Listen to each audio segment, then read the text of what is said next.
Lyra has always been a scared pony. Her irrational fears are ruining her relationship with Bonbon. Being afraid of nearly everything is difficult, but sometimes you have to face the things that frighten you, no matter how irrational they may be. Anxiety. Written by JMJ. Chapter 1. My body is a cage. Night has long since fallen over Ponyville. The scarlets, purples, and deep golds of evening dwindled and corroded into the abyssal shades of night. A new moon traversed the sky almost imperceptibly, producing little, if any, natural light to scathe the world below. Lyra heartstrings awoke with a start. Snapping up from her damp, sweat-soaked sheets, the unicorn issued a harrowing gasp. A hard lump stuck in her throat as she faced the bitter, oppressive darkness. The pitch of the night strangled her vision, and she swallowed painfully. Instinctively, the unicorn felt for her wife, Bonbon. Panic struck deep into her heart as her hooves dragged across Bonbon's empty side of the bed. Lyra squinted into the blackness, but was rebuked by the depth of the darkness inhabiting their home. "Bon, honey?" The words escaped her trembling lips, and the shadows swallowed them greedily like a boa constrictor. Only Lyra's thumping heart answered. Cold beads of sweat rolled down her neck like dead tongues, sending icy shivers through her spine. Sweeping the bed once more and again, finding it bereft of Bonbon's sleeping form, Lyra called out. Her voice cracked forth only the first syllable as the fog of sleep receded and she recalled that Bonbon wouldn't be sharing the bed any time soon. For a brief moment, the unicorn felt like crying. She was alone in the bed and besieged by the enveloping darkness. Anxiety pooled like brackish swamp water, threatening to drown her in the mire of wet, clinging sheets. Pressure built within Lyra's chest, and she began to panic. Breathing erratically, Lyra curled up to a sitting position, tucking her forelegs behind the knees of her back legs, and rocked as the void crept around her.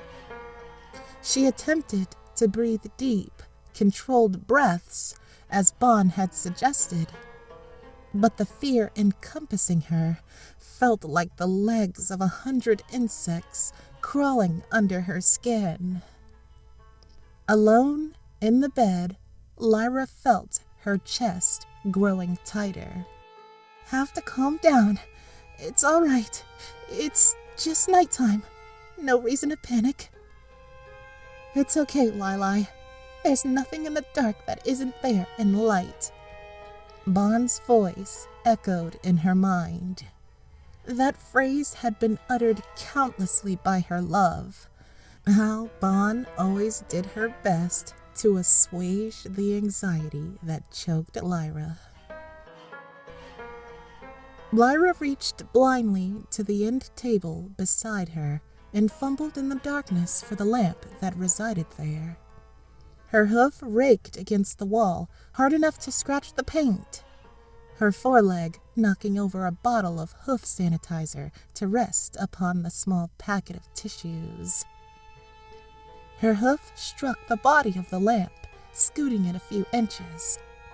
Finally, the braided metal chain rattled against the tough keratin of her hoof. Her breath caught painfully in her chest as she pulled the chain, expecting it to snap or the bulb to blow, leaving her in the sightless black. Amber light bathed the small bedroom. Hues of many different colors invaded the dilated pupils of the unicorn, stinging like wasps. Lyra's eyes resisted the sudden brightness, but welcomed the freedom it brought. A soft glow permeated through her eyelids. Once adjusted to the light, the rhythmic beating of her heart slowed as she peered around the room, taking in the comfort of familiarity. The symphonying whistle of her rapid breathing normalized to steady, deep breaths. And yet, something still clutched with desperation in the back of her mind. What had woken her up? Like a statue, Lyra sat silently in bed, her senses acute and searching for the cause of her somnus disruption. A cold ball formed in her stomach, growing slowly like a tumor as each torturous second ticked by.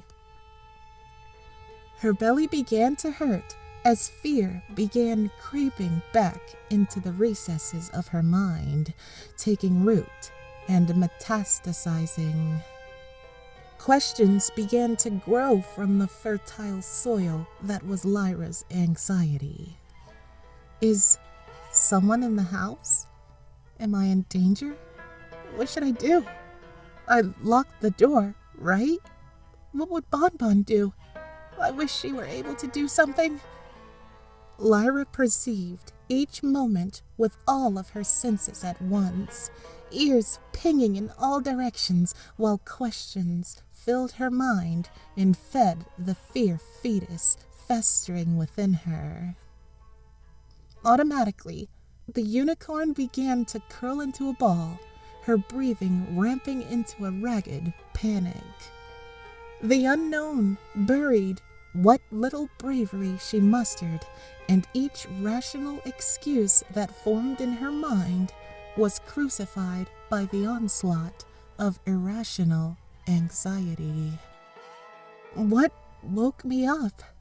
Is it here? Are they here? What do they want? Just leave me alone. Please, just leave me alone. Why are you always so afraid, Lili? Anytime I leave for work, you just shut down. Even when I'm home, you are so jumpy. Can't you try to be brave? For me? I'm not brave like you, Bon. I'm sorry. Lyra whined miserably.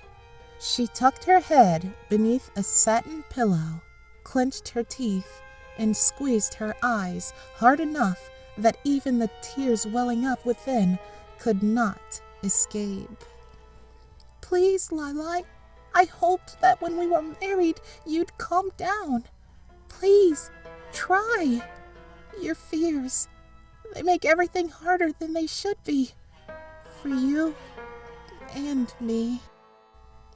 A terrible scratching, like knives, tearing through burlap, ignited a shriek from Lyra. Her heart skipped a beat so intensely that she thought it had faltered and she would perish. She counted nearly 3 seconds, each more worriedly than the last, until a hard, strong thump resonated in the unicorn's ears, and her heart thrummed back to life. Curled tightly, the unicorn began to shut down. She felt drowsy, her mind wanting only to embrace the unconsciousness of deep sleep where it could hide from the trauma of the waking world and the relentless assault of consternating questions, provoking it into panic. Did y'all catch that? I did not know what that word was. It was what cowards did, Lyra knew, but She was a coward. They make everything harder for you and me. Bon was right. Lyra knew she needed to take control of herself and stop letting all the little things push her over the edge of panic. She needed to sort out the problem before her, conquer it in some way so that she could prove to Bon Bon that she could be better for both of them. I'll do it for you, Bon. I can do this. I can do this. If it's for you. She didn't believe the conviction of her shuddering voice, but knew she had to try. Lyra shook nervously as she pulled the pillow from her face. The room awaited her, and Lyra slowly rose from the bed. Her hooves dangled from the edge, but pressed fitfully against the box springs. Whatever made that awful scratching could be hiding under the bed, just waiting for the time to strike. Leaning forward, Lyra could see how the beige carpet disappeared beneath the bed. The lamp just wasn't powerful enough to vanquish the darkness from the corners of the room, nor beneath it. It occurred to Lyra that her nightlight was not on. She kept it in the wall on her side of the room, and, as she looked, could see that the bulb, brown and smoky, had blown some point in her sleep, leaving her to wake in the pitch blackness. Lyra tottered tentatively on the edge of the bed. Her imagination sprang to life as 100 varieties of awful things slouched below, waiting with dripping maws just outside the lamp's light. The unicorn took several deep, unsteady breaths and hopped to the floor a foot away from the space below the bed. She nearly shrieked as the scratching once again rended the silence. On trembling legs, Lyra bit her lip hard enough to draw blood and waited for the thing to take her. She realized, however, that the noise had come from the wall and not from beneath the bed. The taste of metal ebbed across her tongue, and she forced herself to confront the noise. Her eyes shot to the window, but the only ghosts that haunted it were those created from within her tired, terrified mind. Again, the rattling, shredding noise pulsed, and Lyra followed it with her eyes. It was coming from inside the wall. The thing had followed the layout of the room and turned into the perpendicular wall. Ice clogging her veins, Lyra forced herself to follow. Her steps were awkward, tiny at first, but growing longer with each uncertain, shuddering stride. I can do this. I can do this. Bon, I can do this. I'll show you I'm making the effort. Maybe then you won't. Lyra's lip quivered as she approached the door leading into the hallway. It was locked, and she fumbled with the bolt, working the handle up and down while pulling the bolt free from the other side. Suddenly, it snapped loudly out of place like a shot. The thing in the wall ripped like shredding aluminum away and into the walls of the next room. Somewhere inside, Lyra's panic was metabolizing, transforming into something else. The adrenaline of her panic spurred her forward, and she flung the door open, dashing into the hallway, ears straining to follow the commotion. Her eyes flickered from wall to wall, searching desperately for the source. It came again, rending into the living room, and Lyra pursued. Her heart revved like an engine, propelling the unicorn to chase despite the cold sweat rolling down her brow and cheeks. She darted into the center of the dimly lit living room, staying a few feet from any piece of furniture so she could survey her surroundings from a safe distance should the thing attack. She paused, the only light coming from nightlights adorning each of the four walls. Somehow, the darkness didn't frighten her as much now. A voice Lyra recognized as her own, but sounding entirely unfamiliar, shouted, "I know you're here! I'm not afraid of you! Come out already!" Her voice was high, but strong as steel, and Lyra couldn't help but wonder from where this resilience had come. If only Bonbon could see her now, she would be so proud. "Lili, I'm not happy. We never do anything together anymore. You are afraid of everything to the point that it's hurting me. My career, your potential, it's all being squandered. Please, my love, please make an effort. Get a counselor, anything to try and get this thing under control." "I'm doing this, Bon. I'm sorting it out. I'll make you proud." Lyra spoke, unbeknownst to herself, as she turned in the center of the living room, her senses overclocked in the hunt for the thing in the walls, the thing that frightened her. Still, her blood was ice and her body trembled, but she pressed herself. Taking matters into her hooves was invigorating. A confidence she had never known calmed her despite the warnings from her irrational fears. From the wall, behind a beige couch, came the rippling noise again. A shadow bolted like a bull through the room, and Lyra leapt back as it came for her. The thing moved so quickly that the unicorn barely glimpsed it. Larger than an ottoman, the black shape was an amalgam of all the things Lyra feared most.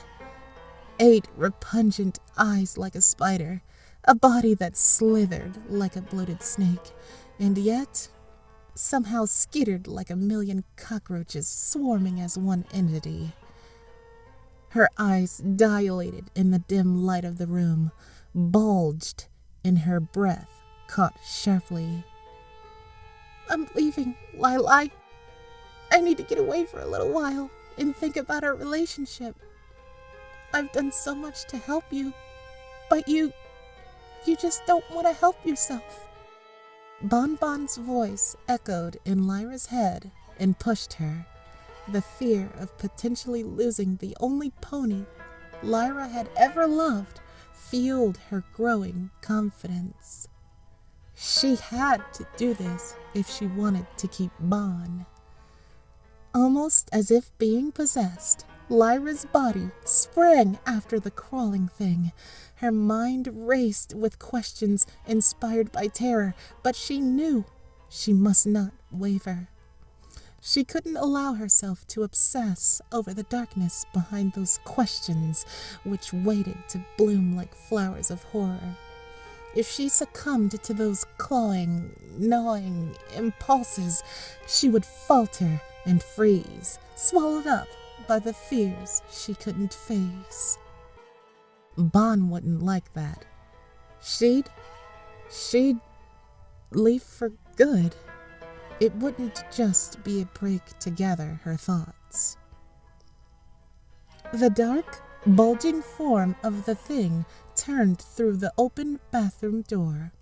Its millions of insect legs echoed on the tile floor like typewriter snaps.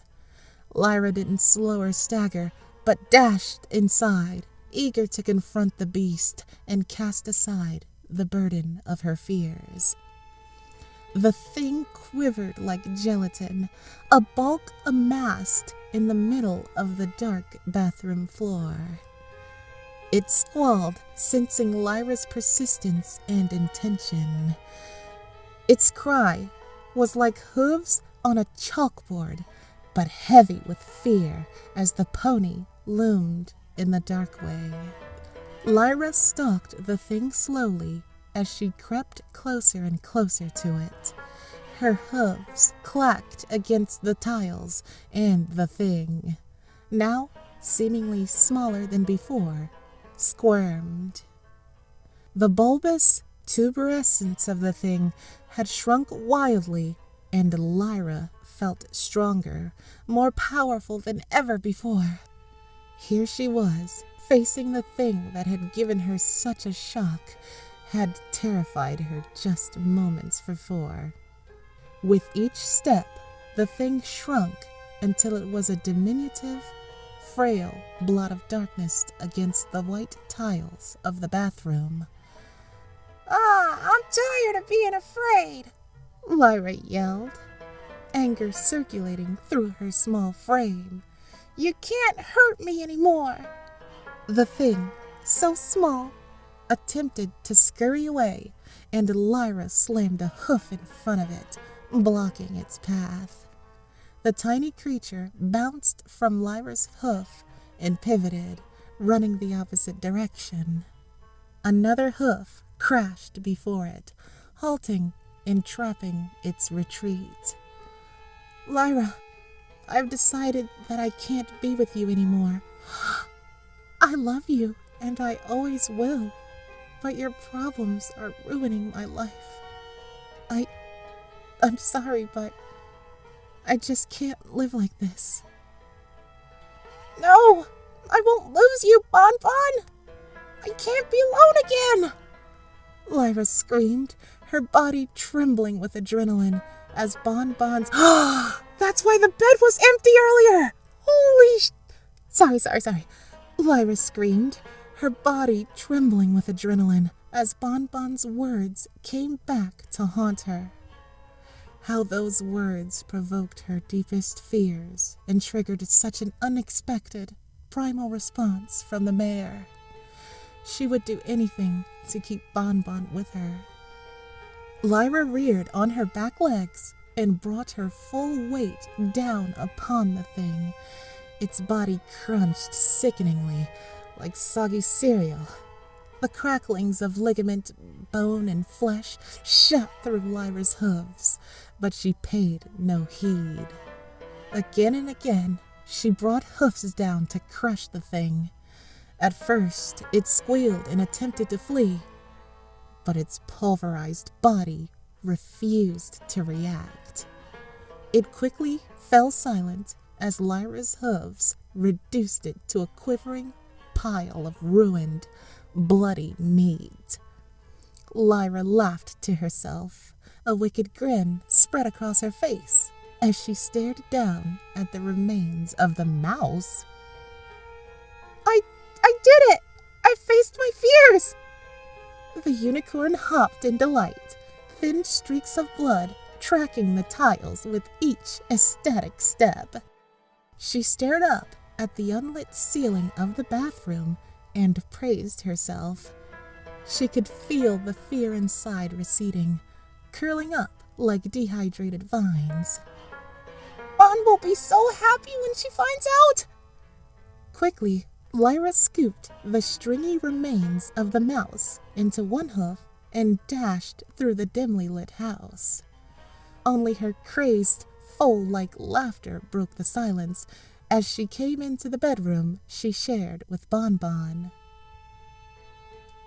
Throwing open the closet door, Lyra pushed the small chunk of destroyed mouse close to Bonbon's blank, yellow-hazed eyes. "Look, Bon, I did it for you, just like you've always wanted. I'm not afraid anymore. Aren't you proud? Now you can stay with me forever." What the fuck? Bonbon's corpse was bloated. Deep, gaping wounds oozed black, congealed blood from her swollen torso. Her coat appeared in ochre yellow from the flesh beneath, beginning to rot. Her mouth was agape and hung strangely to one side. The betrayal and shock of how she died frozen on her sagging, swollen face. Lyra grinned widely to her lover and placed the broken body of the mouse on Bonbon's distended, inflated belly. She leaned in and planted a soft kiss against one discolored cheek. I'm not afraid anymore, Bon. I'm not afraid. The end.